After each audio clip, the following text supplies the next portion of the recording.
Anggota Komisi 6 DPR RI dari fraksi PDIP, Rieke Diah Pitaloka, setuju jika gaji anggota Dewan dipotong.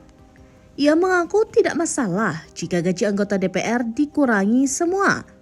Rieke mengucapkan terima kasih kepada seluruh rakyat atas kritik yang diberikan. Ia berharap kritikan tersebut tidak berhenti agar ada perbaikan dan kebijakan yang lebih baik, termasuk payung hukum bagi pengemudi ojek online. Rieke meminta agar kasus Afan Kurniawan driver ojol yang meninggal dilindas Brimob saat terjadi aksi demo DPR diusut tuntas. Sementara itu, sebelumnya Rieke sempat menghadiri pemakaman Afan bersama dengan ratusan massa ojek online. Rieke bersama keluarga korban dan ratusan ojek online hadir saat Afan dimakamkan. Adapun Rieke sendiri menjadi salah satu anggota DPR RI yang kerap menyuarakan isu-isu sosial, politik dan budaya di Indonesia, terutama yang tengah ramai diperbincangkan. Ia juga sering menggaungkan kritikan terhadap pemerintah di media sosial Instagramnya.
Download Tribun X sekarang, menghadirkan lokal menjadi Indonesia.